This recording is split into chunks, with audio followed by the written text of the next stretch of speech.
Alors aujourd'hui, pendant ce talk, on aurait voulu parler d'un article que tu as lu, Christophe, et que tu nous as partagé et dont on a un peu discuté hier matin en core meeting. Et c'est un article qui nous a assez parlé parce que quelque part, ça nous a permis de conscientiser certaines choses par rapport à la crise qu'on est en train de traverser. Et alors, un point intéressant, c'était le fait, donc l'article mettait en lumière deux phases comme ça pendant la crise. Et donc le fait que lors des tout premiers jours, lors des toutes premières semaines de la crise du Covid, on était tous animés par l'adrénaline, donc c'était un peu une situation d'urgence, il fallait prendre des décisions rapidement. On est passé au télétravail, il y avait des choses à mettre en place, etc. Donc c'était vraiment une phase où c'est l'adrénaline en fait qui était notre source de motivation quelque part. Clairement. Et puis cette deuxième phase où on est maintenant, où voilà, on vient de passer quasi une année en fait en crise. On en a encore pour plusieurs mois. Et donc quelque part ici, on passe un peu en endurance. C'est plus un sprint, c'est un marathon. Et donc quelque part, il faut pouvoir aller chercher des sources de motivation pour rester soi-même motivé et motiver aussi les équipes et permettre à tout le monde de passer les prochaines semaines, les prochains mois de la manière la plus sereine possible. Tout à fait. Ouais, donc comme tu le disais, effectivement, ces deux phases qui se retrouvent dans beaucoup de contextes de la vie, finalement, on en parlait il y a quelques minutes, mais c'est vrai que quand il y a un décès qui a lieu dans une famille, on a tous les amis, le reste de la famille, enfin, les, euh, toutes les personnes en fait qui arrivent à ce moment-là en fait pour pouvoir aider les proches du défunt à surmonter en fait le, la crise quelque part aussi, hein, le manque qui vient arriver. Mais souvent, c'est à ce moment-là, on est dans un tourbillon où il y a l'administratif, on doit faire face au choc que ça a représenté. Il y avait la surprise souvent du fait que la personne est décédée. Et quelques mois après, ben, c'est seulement là en fait que s'installe le vrai manque journalier, quotidien de la personne qui est décédée. Et là, il y a souvent moins de personnes, il y a souvent moins de proches qui se mobilisent en fait pour pouvoir aider la personne. Et donc, on se retrouve exactement dans ces deux mêmes phases en fait, où il y a l'adrénaline qui arrive au tout départ de la pandémie, euh, la crise économique qui commence à poindre en 2020, parce que oui, on en a parlé avec nos experts en fait du côté fiscal, comptable, mais également avec plein d'autres personnes. Bah oui, forcément. L'année 2021 va être une année cruciale et charnière en fait pour beaucoup d'entreprises. Même déjà ce début d'année en fait, qui risque d'être très difficile en fait pour les entreprises qui n'ont pas forcément soit les reins suffisamment solides, soit suffisamment plus de revenus, etc., etc. Et donc dans cette deuxième phase, on est plus sur une espèce de lassitude qui peut s'installer chez les managers, chez les employés, les collaborateurs en règle générale. Et c'est une phase qui est hyper dangereuse en fait parce que du coup ben, il y a un manque d'énergie. Et donc là c'est comme ce qui était indiqué dans l'article, il faut passer vraiment en mode combat et générer de l'énergie. Et pour générer de l'énergie, il faut trouver des axes de motivation pour les collaborateurs, pour les managers, pour l'ensemble de l'entreprise, à court terme, à moyen terme, à long terme, parce qu'on doit, dans ce genre de période, on doit aussi voir l'effet impliqué par nos efforts assez rapidement aussi pour avoir quand même des victoires assez rapides. Parce que sinon, on risque de s'enfoncer en fait dans un marasme où, ben oui, encore aujourd'hui, là, il y a quelques minutes, on vient de voir en fait les ministres en Belgique qui parlent du fait que les banques ne suivraient plus enfin, les restaurants, les bars, enfin l'ORECA en fait, en termes de pause sur les prêts, si jamais ça fait déjà 9 mois en fait que les prêts sont suspendus. Et effectivement, bah, c'est pas, pour l'ORECA, c'est pas une bonne nouvelle parce que bah, ça veut dire en fait globalement que ceux qui vont déjà mal, bah, c'est terminé en fait. Hein, il y a juste plus d'argent en fait pour payer les traites, il y a plus d'argent pour payer le minimum. Et du coup, en fait, on peut se laisser aller dans une lassitude en se disant, bon, voilà, le combat est perdu, tant pis, en fait, je laisse aller, en fait, et voilà. Le problème, c'est que si on fait ça, non seulement c'est pas bon pour les entreprises, mais en plus de ça, quelque part, c'est condamner toute une partie du tissu économique européen, belge, peu importe où dans le monde d'ailleurs, parce que c'est la même chose. Parce que le tissu économique, en fait, il est fait de PME, beaucoup. C'est pas souvent les grandes entreprises en fait qui génèrent beaucoup d'impôts, etc.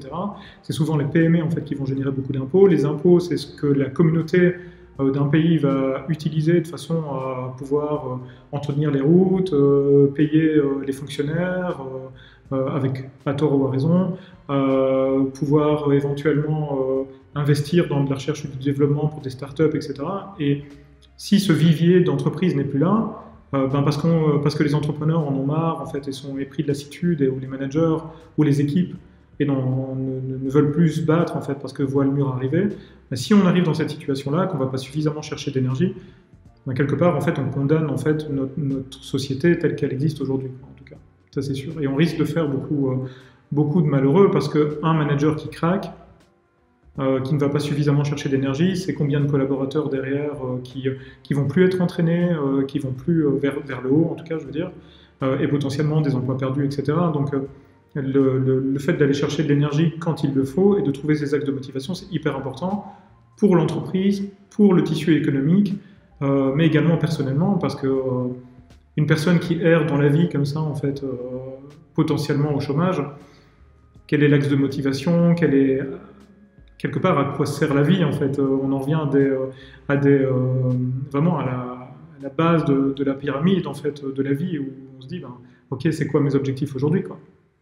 Si tout simplement j'ai pas trouvé les bons axes de motivation au bon moment, et puis voilà. Mais c'est valable dans la micro et dans la macro, dans le sens où évidemment chacun doit le faire dans la micro, donc dans sa vie de tous les jours, mais il faut que ça se fasse au niveau du pays, il faut que ça se fasse au niveau du monde. Il faut que ça se fasse en fait de façon plus globale, que l'ensemble des efforts se fassent, qu'il puisse y avoir en fait une vraie, tout simplement une vraie avancée de ce côté-là en fait, grâce à l'énergie qui serait déployée avec des axes de motivation, encore une fois, qui seraient clairement identifiés. Tout à fait. Et tu parlais d'objectifs, et c'est intéressant parce qu'effectivement il y a différentes manières en fait, de motiver ces équipes, et donc quelque part le fait de pouvoir s'ouvrir aux équipes, de partager en fait, notre ressenti actuel, donc ne pas avoir peur, même en tant que manager, de pouvoir exprimer ses émotions, exprimer ses ressentis, pouvoir en discuter librement.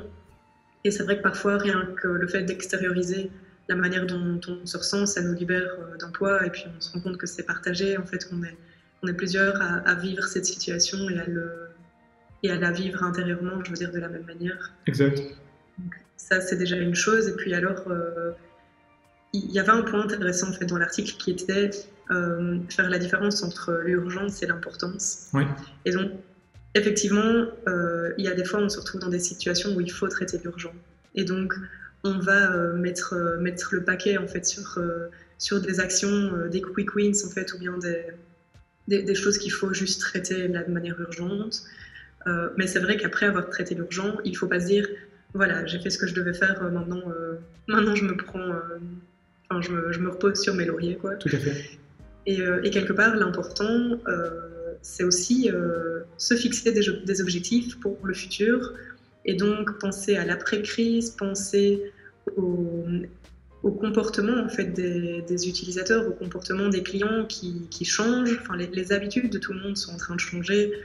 On est en train de fonctionner différemment, que ce soit dans nos habitudes de travail, que ce soit dans nos habitudes de consommation. Il y a des choses qui sont en train de se mettre en place. Et donc, quelque part, il faut pouvoir adopter aussi ces changements, adopter ce mouvement et pouvoir penser à la suite. Et alors, le fait de se fixer des objectifs clairs, ou bien de se dire voilà, ça, c'est des choses qu'on va mettre en place ou qu'on va modifier dans notre manière de fonctionner pour la suite. Ça, c'est un de nos produits ou une de nos solutions sur laquelle on va vraiment mettre le paquet. Donc, le fait d'avoir des objectifs clairs comme ça en tête, ça permet aussi de se donner c'est aussi une source de motivation. C'est vrai qu'on le dit souvent, mais que ce soit d'un point de vue professionnel ou même pour un sportif ou autre, quand on n'a pas d'objectif, c'est difficile de rester motivé, c'est difficile de savoir où on va.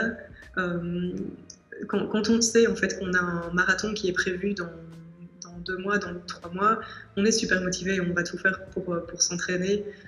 Que si on n'a pas de course prévue, en fait, c'est plus difficile de s'y mettre, quoi. Oui, c'est ça. On risque de ne pas avoir un mouvement qui se met en place et d'être finalement très statique en fait. Mm-hmm.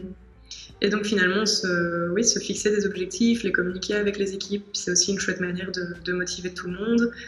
Et alors, on a quelque part, c'est aussi une période où il faut pouvoir aller chercher des moments plus fun, des moments en équipe et des moments peut-être un peu plus légers, ou en tout cas qui vont nous fournir, vraiment nous procurer des sources d'énergie hyper positives. Tout à fait.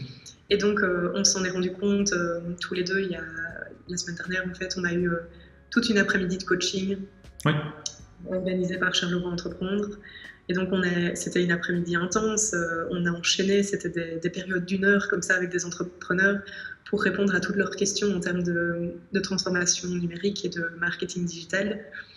Donc c'était intense, mais c'était de l'énergie hyper positive et on se l'est dit tous les deux. C'était vraiment hyper... c'était du fuel, quoi. Et on recommence en février d'ailleurs. Exact. Non, mais ça c'est certain. Donc pour résumer un petit peu ta pensée, ce que tu exprimais, Hélène, c'est effectivement le devoir aujourd'hui qu'on a en tant qu'être humain, qu'on soit à un niveau de management ou qu'on soit à un niveau de spécialiste ou peu importe, d'exprimer, de pouvoir exprimer en fait le fait que de faire un statut quelque part en fait et de se dire aujourd'hui je suis stressé, et même si on est CEO d'entreprise, même si on est manager, on a le droit de le dire. Et le fait d'avoir le droit de le dire, c'est peut-être même le fait d'avoir le devoir de le dire, parce que ça permet aux autres en fait de se dire moi aussi en fait je suis stressé, je peux le partager en fait parce que mon manager le partage, que c'est pas quelque chose qui est tabou. On est dans une situation de crise, on le sait tous en fait. Donc commencer à se dire c'est génial en fait, on va faire 10% de plus, on va faire 20% de plus, c'est trop cool, machin. On est dans une situation de crise. Donc on a le droit de le vivre comme ça, en fait, les autres ont le droit de le vivre comme ça, et ça c'est déjà s'autoriser à le vivre, c'est déjà, comme tu disais, extérioriser, et ne plus devoir entretenir ce sentiment qui reste coincé en nous finalement, en fait. Ça c'était effectivement la première chose. La deuxième chose, c'est, comme tu le dis, trouver la motivation, c'est se fixer des objectifs, et donc d'aller trouver vraiment l'énergie pour pouvoir le faire. Et alors, la troisième chose que tu disais aussi, si je ne me trompe pas, c'est effectivement d'embrasser le changement, en fait, sans cesse. Et ça, on parle aujourd'hui de pandémie, de crise, mais de toute façon, ces 3 axes-là, c'est quand même, de toute façon, 3 axes qui sont hyper importants pour l'économie en règle générale, pour les entreprises. Ces 3 axes qu'il faut absolument respecter, embrasser le changement. La transformation numérique, aujourd'hui, le changement passe par la transformation numérique dans 90 ou 90% des cas en fonction de là où on se trouve. Mais c'est effectivement important d'embrasser le changement, de créer l'idée neuve, de créer de l'innovation, de se baser sur les personnes, de créer des moments fun.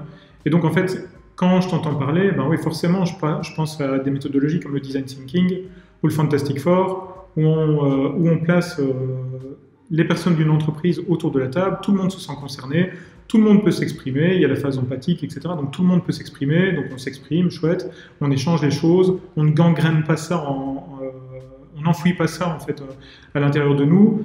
Après, on identifie en fait des besoins, donc c'est exactement ce que tu disais, pour aller chercher la motivation, identifier le besoin, identifier le projet, et puis après on travaille, on crée l'idéation, et pendant qu'on on crée l'idée, et pendant qu'on crée l'idée, quelque part en fait on développe du fun aussi parce que c'est gai.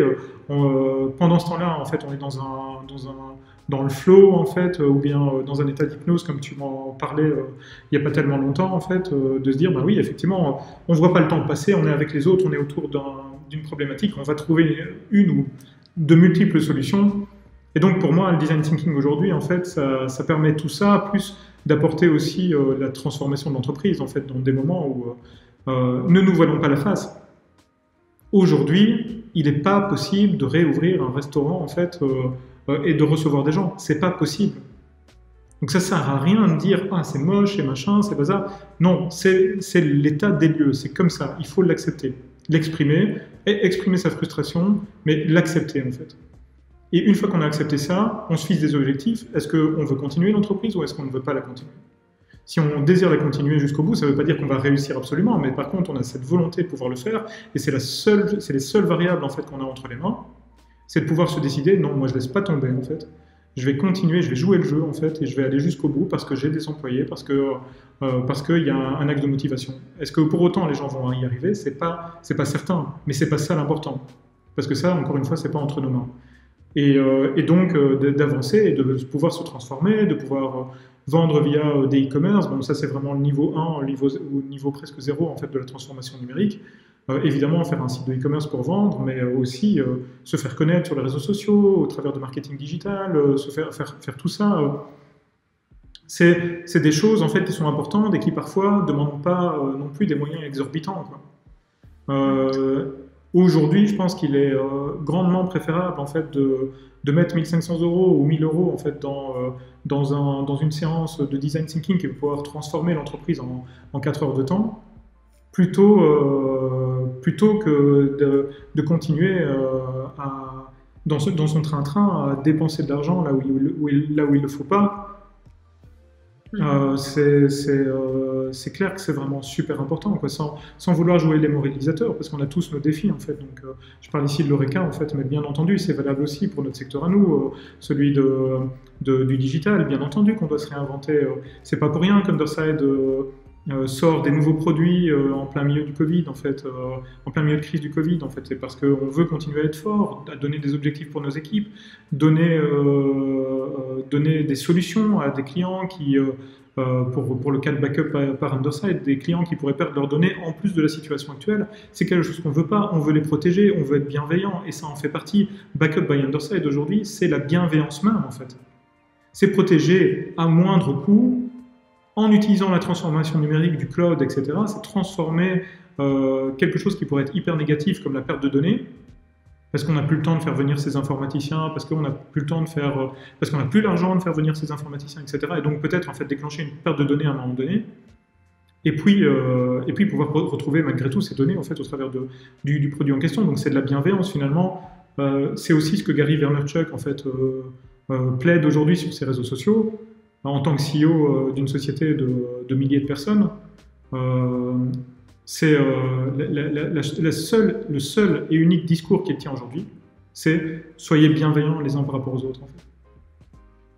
C'est ça, en fait, c'est arrêter votre style de management à la mort moelleux en fait, des années 80 ou 90, où et tu dois faire ça, et tu dois faire ça, et tu es hyper contrôlant, et machin, etc., etc. Et je ne peux pas exprimer les émotions, je dois les filtrer, machin, etc. C'est terminé, ça, en fait. Tout ça, c'est un nuage de fumée qui doit se dissiper absolument, en fait, parce qu'aujourd'hui, les gens sont prêts à accepter qu'un manager soit un être humain, avec ses faiblesses, avec une expression, en fait, mais surtout avec beaucoup d'empathie, avec beaucoup de bienveillance pour ses équipes, et pour l'entreprise, évidemment, qu'il représente. Parce que tout ce qu'on fait, de toute façon, n'a qu'un seul sens, c'est de veiller à l'entreprise. Et en faisant ça, on veille à toutes les personnes qui sont à l'intérieur et on veille à tous nos clients, en fait, dont le service, pour lequel le service qu'on délivre est important. Donc c'est vraiment hyper important, en fait, ce que tu soulevais. C'est vraiment ces trois axes, en fait, l'expression, trouver l'énergie au travers des objectifs, grâce à des axes de motivation, embrasser le changement, et puis je viendrai juste rajouter en fait la bienveillance en fait qui est quelque chose en fait qu'entre autres Vaynerchuk en fait fait passer sur les réseaux sociaux. Mm-hmm. Et c'est vrai que tu parlais du design thinking ou d'ateliers de création d'idées. Quelque part, c'est vraiment des moments humains. Donc les gens ont besoin aussi d'humains en cette période. On se retrouve, on échange de l'idée, on peut s'exprimer, donc on peut extérioriser des choses comme tu le disais, on crée de l'idée, on crée des projets, on se sent important, on se sent impliqué dans la création de nouveaux projets et puis aussi, comme tu le disais, tu parlais de backup en fait qui vient de sortir chez nous.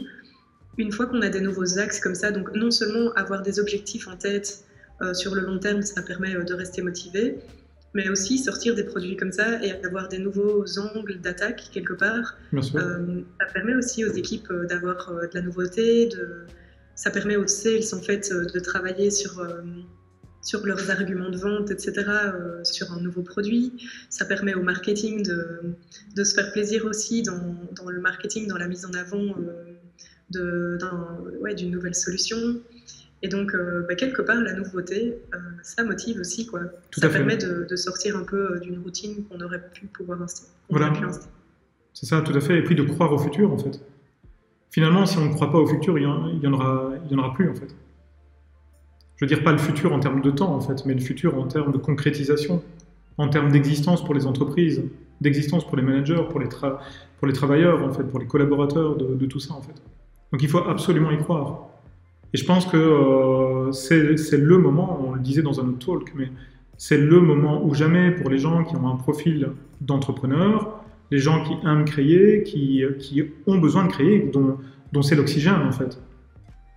C'est le moment d'être présent, d'être actif, de ne pas laisser tomber, en fait, parce qu'on a besoin de nous, en fait. On a absolument besoin de personnes motrices, de manière à créer un effet boule de neige positif, un effet papillon, mais positif cette fois-ci, de manière à vraiment venir changer les choses et se dire non, on ne se laissera pas abattre, en fait. Le Covid, c'est une chose, et ça finira par passer comme tout le reste. Et la seule chose qui subsistera dans l'humanité, en fait, c'est le souvenir de ce qu'on a créé. C'est la seule chose qui existera encore. Donc la question, c'est, est-ce qu'on veut marquer l'univers, en fait, de par notre passage et de par l'énergie qu'on aura déployée et les objectifs qu'on aura réussi à mettre en place dans le concret, ou est-ce qu'on veut aujourd'hui faire le choix de ne plus exister? C'est la question. C'est la seule et unique question à se poser. C'est pas plus complexe que ça. On existe ou on n'existe plus. Point. La volonté, c'est d'exister, je pense. Donc voilà, faisons en sorte d'utiliser tout ce qui fait de nous des êtres humains, d'arrêter de se plaindre. Les jérémiades, mettons notre temps de côté, exprimons notre frustration parce qu'on a le droit de le faire, mais pour le reste, en fait, déclenchons cette vague d'énergie positive. Il faut entraîner avec nous les gouvernements, en fait, parce que je pense qu'aujourd'hui, les entreprises ont beaucoup plus d'importance qu'un gouvernement. Aujourd'hui, en fait, moi, ma perception des choses, en fait, c'est que le privé, les entreprises privées, en fait, mènent la barque, en fait, de l'innovation, de la création, de cette vague d'énergie, en fait, réellement, dont on parlait, et que c'est important, maintenant, aujourd'hui, en tant qu'entrepreneur, en tant que manager, en tant que collaborateur dans une entreprise comme celle dont on parle, au pluriel, de montrer la voie pour que ces gouvernements suivent, pour qu'on vienne à bout, en fait, de la pandémie, en fait, et de la crise économique, en fait, qui va avec, qu'on ouvre la voie, en fait, et qu'on ne se dise pas, en fait, on attend, en fait, que le gouvernement prenne des décisions. Parce que je pense, en fait, intimement que si on le fait, en fait, on va à notre perte.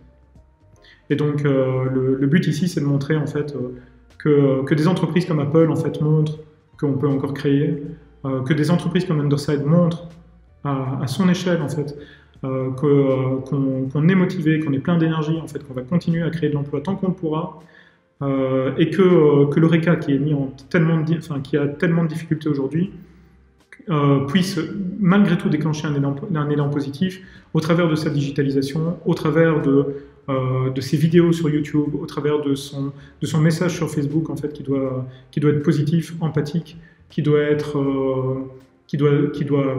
déclencher cette vague d'énergie absolument. Qu'est-ce que tu en penses? Je suis en phase, hyper en phase.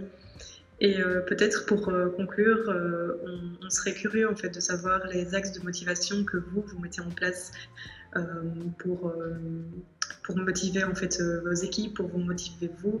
N'hésitez pas à échanger avec nous, on est super curieux. Merci d'avoir passé le temps avec nous, de nous avoir suivis jusqu'à la fin de ce talk. Et puis voilà, réagissez, envoyez-nous des good vibes et nous on vous en envoie plein. Tout à fait, tout à fait. Je vais même rajouter, en fait, que Roman, en fait, qui qui est notre community manager, qui monte toutes ces vidéos, etc. Encore merci Roman pour tout ce travail. Va très certainement en fait sélectionner quelques-unes de vos bonnes idées, de vos exemples en fait de motivation, et les partager au fur et à mesure en fait sur nos réseaux. Donc partagez aujourd'hui en fait, et c'est maintenant qu'on commence cette vague d'énergie. Ciao.